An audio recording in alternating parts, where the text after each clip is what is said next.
And we're back, and we're moving into our second conversation for today. We were talking about the maritime areas. Now we're getting under the water to talk about what's happening with Gill Nets. And we have with us this morning, we're joined by Dr. Rachael Graham, who is the Executive Director of MarAlliance, and Janelle Chanona, who is the Vice President of Oceana Belize. Good morning and welcome. Good morning. Good morning, Belize. Good morning. So we are having this conversation in advance of what should be the deadline of submissions for challenges or thoughts on the proposed gill net ban. And that new date is May 31st. Right. So let me get an update from you in terms of what the feedback has been like. I know there's been an active campaign to get people to write in to show support or opposition or challenges they may have with the issue.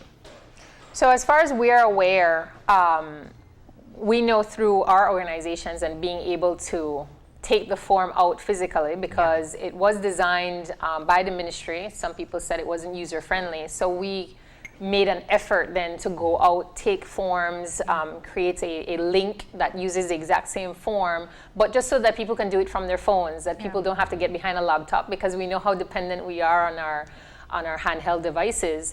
And we know more than 1,500 forms have gone in to say that they support a ban. But that's just from organization in one area. There were physical forms. We've been copied to multiple other organizations and their efforts to send in forms. As a coalition, we've been collecting forms. I know the fly fishing community and the game fish community have been active on this. So I can only deduce that there has been tremendous support for the ban from the national community. I don't know what the actual total is because we don't have that yet. We understand that a consultant will be analyzing all the submissions received.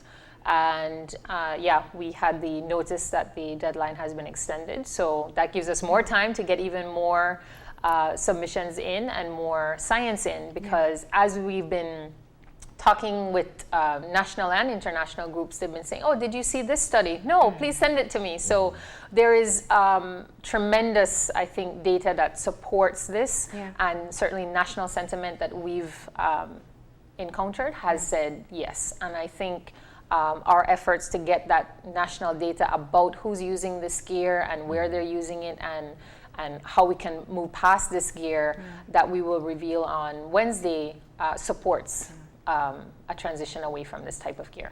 Now, since the topic has been introduced on having a full ban on gill nets, we've seen some fishermen step forward and say they don't necessarily support this. They feel that it is regulated sufficiently and that it may actually be a loss of income for them if there is a full ban on gill nets. So if you anticipate that being part of the challenge, what do you say to these persons? So I think they do have a point. There will be likely a small loss of income. However, in the grander scheme of things, we really have to think about what is good for Belize, what is good for our food security. And unfortunately, at this point, nets are impacting our ability to feed ourselves. And that is become very, very clear. At MarAlliance, we work very closely with traditional fishers. In fact, I'm just back from Lighthouse Reef. Half of our team are actually net fishers, and half of our team are not. And part of those who are not used to be net fishers.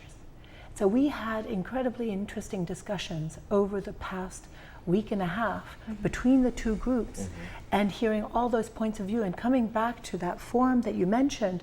And it is good that it's extended, that's fine, because there are quite a few people that still need to put in their opinions. And what we've heard from them is they're just worried, they're concerned, but they also understand that changes are afoot. They have seen massive changes in their fisheries, massive, but it's all they've ever known. But I said to them, well, remember when we used to fish turtles? I've been here a long time, used to fish turtles. We had turtle nets. We got rid of those. There was no transition. There was no thought about how do we help. No, we just got rid of those. We banned the catching of turtles. Is it that and then the same thing, and then the same thing for permit tarpon and others. So change is afoot. And what we're trying to do as a coalition is really try and make that transition as easy as possible. It will be hard for some, it will be easier for others, but one thing is for sure, there are very few net fishers compared to the over 2,700 registered fishers in Belize. And we have to think about the country as a whole. Should we look perhaps at more of a public awareness or education campaign in terms of, you look at the traditional fisherman who perhaps staunchly believes that his livelihood is directly affected by a complete ban on gill net fishing. But if you're saying when it came to turtles and other species, there was no transition, it was just the following day it's in. Do you think that perhaps there should be some form of awareness placed on this to be able to educate the masses of traditional fishermen that this isn't the end of the world for them? Well, I think what you underscore is what carries through not just to this issue, but on everything, communications. Because first and foremost, we were always told that we're talking about a population of hundreds of fishers. I can tell you right now, in 2018, there was less than 83. Okay. So It's this a is not misconception total. that there are many fishermen who are going to suffer from this. Exactly. So that's the And first that's thing. out of a registered 20-something 700. Yeah. So you're talking about 3% of our commercial fishers that are licensed. And when we talk numbers, we talk licensed, because you cannot get into a realm where people are saying, oh, I'm a fisherman, but have not been legally registered. If you are a bus driver, you need a driver's license, because there are rules of the road, there are regulations. People talk about this being an industry that has regulations. Yes, but if they're not being enforced, we end up with speeding on the highway, we end up with unnecessary deaths, we end up with things that we don't want to have. So communicating, first and foremost, that this is not a massive, untenable situation that we will disrupt hundreds and thousands of lives. And two, that we are talking about a transition. So this is not going to be a situation where 1 minute to the next, everything changes. And we are talking real. It's not about pie in the sky things and maybe this, maybe that. The coalition as a group has committed and has told the government, we are committed as a group to raise a minimum of a set amount of money that will support just this population of people, because we do not want any family, even if it's one family, to lose that ability to take care of their families with dignity. But you have to have had certain parameters, and first and foremost, you have to have had a license. Let me ask a follow-up question here. You mentioned the coalition. Who all are members of the coalition? And that's the first part of it. Secondly, do you have buy-in from all the other organizations? We're talking Audubon Society, for instance. We're talking Wildlife Conservation Society. Do we have, what's the composition of that coalition, and do you have buy-in from all the other groups? Okay, I'm working from memory here, so bear with me. Oceana, MarAlliance, the Belize Audubon Society, the Belize Federation of Fishers, the Belize Game Fish Association, the Turnef Atoll Trust, the Belize Tourism Industry Association, BTIA. We're talking I'm looking at logos now, the World Wildlife Fund. We're talking about the Yellow Dog Conservation Foundation. So the groups that have come together on this, when I was a journalist back in the 2000s, I covered for Healthy Research, Healthy People Initiative, looking at marine issues. And there in my old stories are notes from Dr. Graham saying, we need to be looking at a net ban, because this is... So this, remember, Isani, that this issue goes back more than 2 decades, where fishers organized themselves, got together and wrote a letter to the then Minister of Fisheries saying, this gear is wreaking havoc in southern Belize. The illegal fishermen are coming in, they're using this gear. Please, let's work away from this gear. So the goal of this, and that's when Oceana came in 2009, the fishermen said, please make this one of your goals that you come in because we've been talking about this, it's been on the table for so long, we need to move past this gear.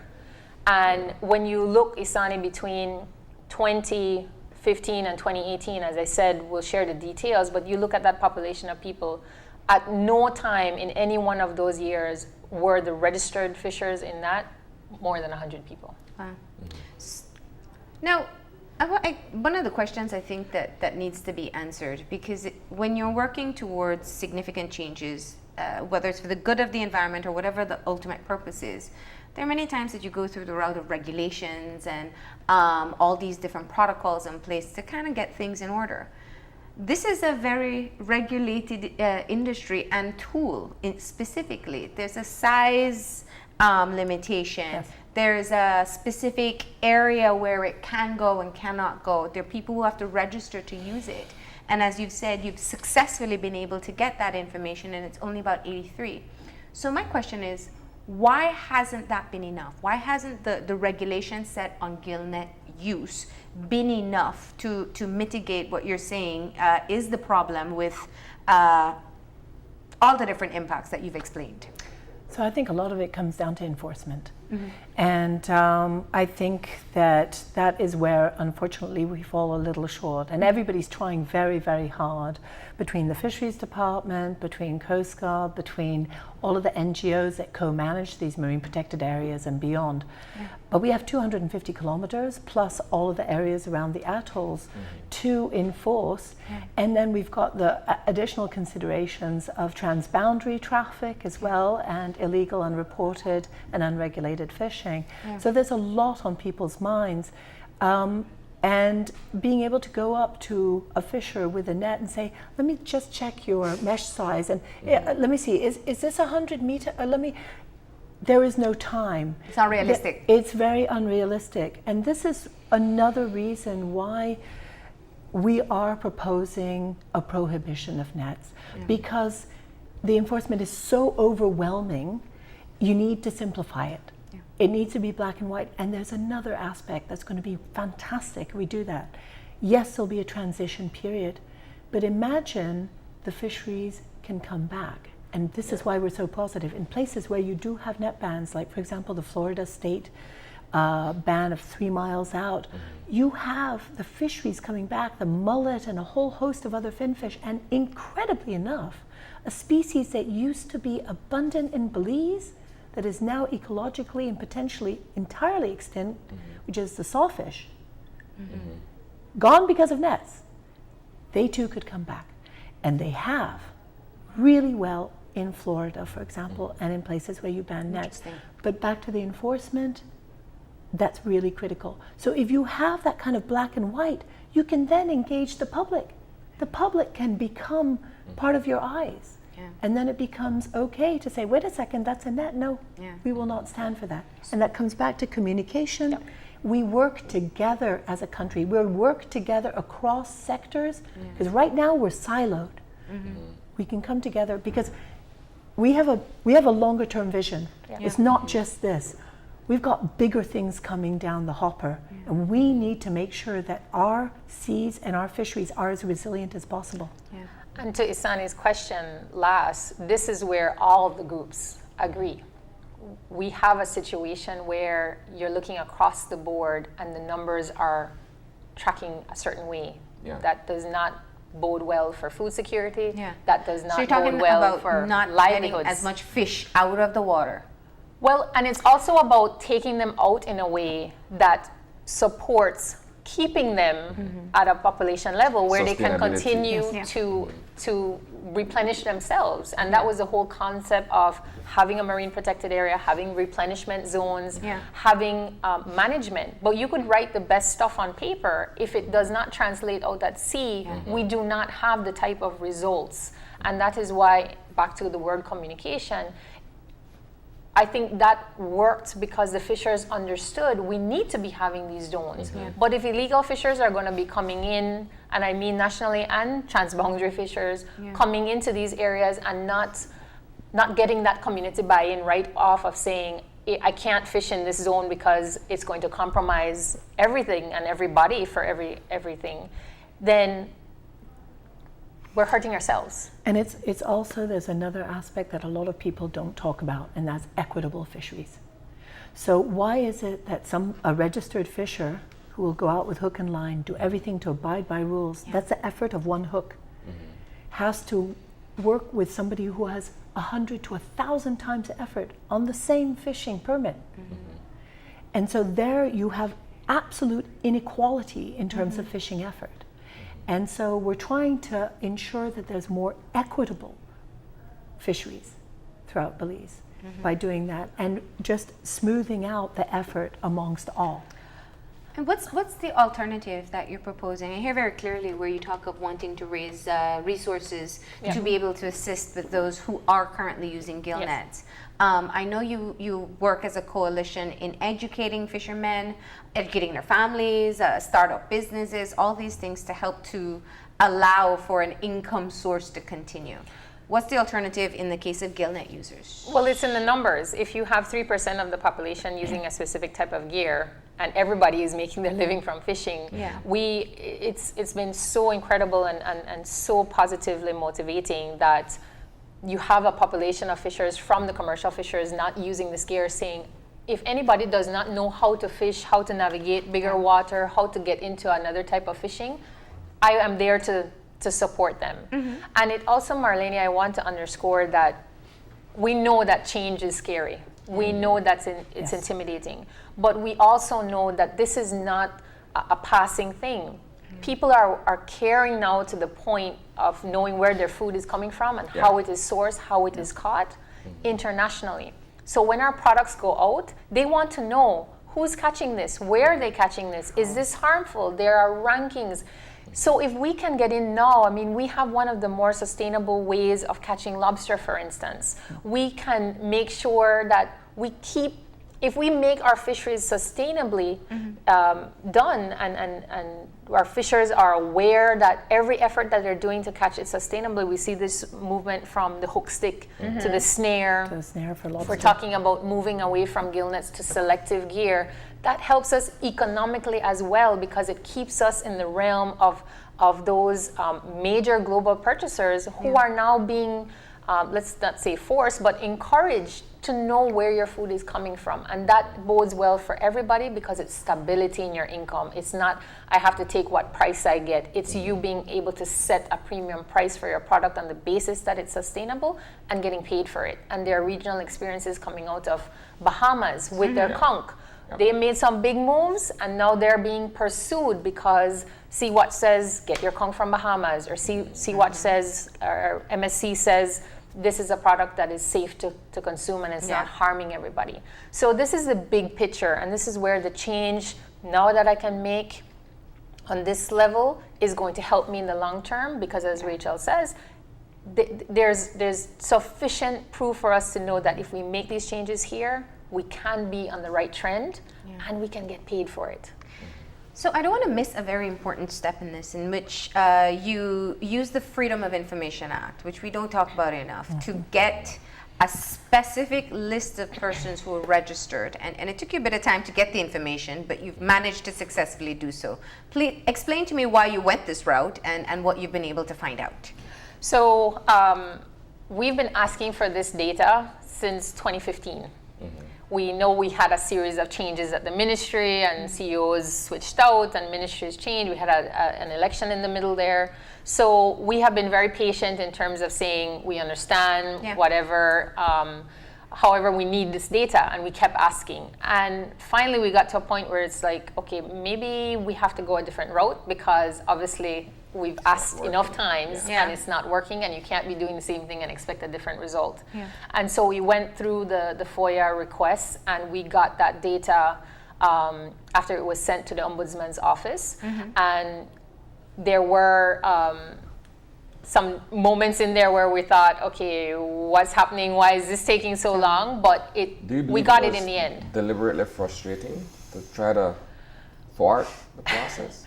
I don't know, Isani, but I can only tell you after a certain point, there you run out of reasons to be overly generous, of thinking it's not intentional. But we have that data, and that is what the coalition is using to make its proposal, because that is what the Fisheries Department has official told data. Yeah.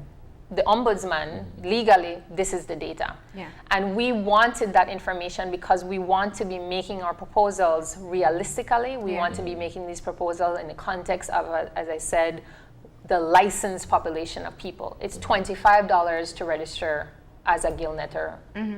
You don't pay anything to register the 3 nets that you get legally. That's less than 6 cents a day for the year. Wow. We don't think that's cost prohibitive to use as a parameter to say you must have had a license. And we asked for data between 2015 and 2018. And the findings that we've pulled from that data is what we've been promising to release to the public, and that is what we will release to the public on Wednesday. Yeah. But this is, I mean, it's interesting because it comes back to the aspect of communication and transparency. And all we've asked, and all I've asked for 20 years more of doing work here in Belize, I've been here for a very long time, started all the whale shark work and research, is really that kind of transparency, especially if, I mean, these are public servants, this is government. In many other countries, this information is readily available on the web. And the other aspect too, just to think about it by comparison, is they publish, for example, liquor licenses in the paper. They publish tour guides in the paper. So one of the things that I think would be really good to help us in this discussion to pull the cover back and really help us move forward with transparency and communication is actually getting everybody up on the web, having a list of who is fishing where, especially under the Managed Access program. What zones are they fishing? What gear are they using? Because we want to know, okay, as they move away from nets, what are they moving to, et cetera. So we can also monitor how effective is this policy going to be? And who can we work with on the scientific monitoring to see that in fact a ban is going to be very impactful. So we're just asking for more transparency of a government that should be de rigueur, as we say. It should be a regular thing that you would see across. And we will be totally transparent with the public. We will share everything that we asked, everything that we got. We will not be sharing the names of these fishers because it is not about who they are at this point. This is They're not doing anything wrong. No, they're doing legal activity. So we want to underscore that this is not about releasing the names of anyone that has been using It's more the gear, magnitude. but it is about it's what the understanding reality effort. is. It's understanding effort. It's understanding the distribution of that effort and being able to see how that shifts over time. If we can't monitor it, if we can't track it, then how do we know that certain policies, etc., are actually successcul? And so this is part of it. Where's the concentration in terms of the registered users? You have to come Wednesday. We can't give away our facts, but I do want, in terms of organic, and we need to give credit where credit is due. There have been fishers that have freely given up using this gear because they saw the impact. And through the Fish Right, Eat Right initiative, which is again another coming together of groups, Fisheries Department, WCS, Oceana, BFF, BTIA, to really signal that already we have businesses and fishers working together to say, I am adhering to best practices. I'm not going to wait for the laws to catch up, but I'm going to make sure that what I am sourcing, you can give your clients as sustainably sourced seafood. And you know, chefs like Chef Jenny Staines out in San Pedro, who will tell you outright, she gives anybody that shows up with a gray angel fish a hard time because it's like, what are you doing bringing this fish in? And this will never be catch of the day in my restaurant, because that is what we need. Or even, again, communication of making sure that all the restaurants know when Conca's closed, when lobster season is open, so that when the fisher shows up with product, they know what is legal. And those are the types of initiatives that really facilitate the effectiveness of that, but it can't happen without communication. And that's what Fish Right, Eat Right was meant to do and is doing, where we really need to know that everything that you're serving, everything you're putting out there is not hurting anything. And that's, the national data even to help us figure out how much we're consuming, to know how much we're demanding of our fishers every single day.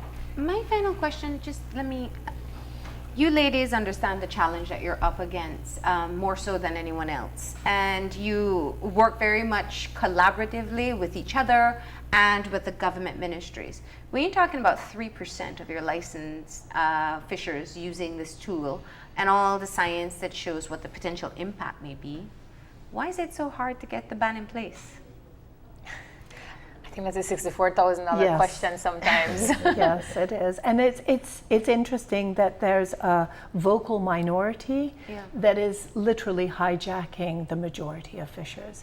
And I think, again, it comes back to communication transparency. And I think also helping people understand that change, albeit scary, is possible. We've seen it in the past. We got rid of lobster nets, and lobsters did much better as a result, as well as our reefs. So it's being there to help with that vision of a transition, some of the alternatives, and not to forget that we have a growing not only population but tourist population that we can't even feed ourselves with finfish. So it's really important to start looking inward and thinking collaboratively as a country. And I think it really comes down to the fact that all of us, fishermen and NGO and government, we want more fish in the sea. We need more fish in the sea. We need more. We need more. We fish. need that importing protein. that other stuff. We need that protein. Vietnamese catfish. Yeah, and this is making decisions from an informed position. We have come with the data. We will release all the data Wednesday in terms of the findings because we want people to see what the situation is. We don't want to tell you to support anything. We want you to look at that information and connect the dot yourself. And it is really about saying, as a country, we need to be thinking long term and helping each other. And that's why when the fishers and the say, I will help anybody that needs help to figure out what to do next, or when the restaurateur says, I am willing to pay more for a fish that's caught on a line and I will not buy a fish that's caught in a net. That's Belizeans helping Belizeans. And that's when Belize wins, because if we pull together, that's when great things happen. And this issue is not the solve all. That does not get us anywhere, but it can really be the issue that galvanizes us coming together, being one community. And I think this whole divide and conquer tactic, we've always seen it coming, but what always gets it is when we realize that it is in our best interests and we want to keep fishers fishing. This is not about stopping anybody from fishing. This is not telling people you need to stop fishing and go do something on land. This is about keeping Belizeans on the sea in marine-based livelihoods, being able to be that person that they see themselves as, but doing it in a way that they can keep doing it. And guess what? That their kids can keep doing it, that their grandkids can keep doing it. Because managed properly, we can keep depending on the sea. And just in addition, it's not just the finfish and the food security for Belize. It's all the other economic alternatives and income that we get. And mostly we know we survive on tourism, our major GDP. But I'm hearing tourists saying, we don't have anything to see. They come to see the pretty colorful fish around the reef. Well, they're not there. So we need to bring them back, and we can bring them back. And that's all of those that are affected by nets, the tarpon, the bonefish, all of the herbivorous fish, the sharks, all of these animals that people come to see and pay millions and millions that come to see. So it's not just our food security, it's all these other species, and that all play an integral and very important role in keeping our marine ecosystem healthy and happy, and ultimately all of us healthy. So looking forward, on Wednesday you'll be releasing the information that you've been able to acquire on who's using the gill net and where. And also the 31st, or the end of the month, is the deadline for feedback on the changes in gill nets use. And where do people go on to support or not, or point out Instagram, questions? Facebook, our websites, all Oceana Mar, all the coalition members have that link to that form to get in. Please add your voice. It's yay, nay, wherever you are on this issue. But look for the information. If you have any questions, ask it. and get your voice in, because as we're stressing, this is a national thing. This does not just affect an isolated population of people. There are national implications on this, and that's why we've been pushing to bring this to the national table for conversation, because we want to see fresh fish on our tables and keep seeing them there. That's a healthy option, but we need those fish to be sustainably caught so that we can keep having fish on our tables. All right.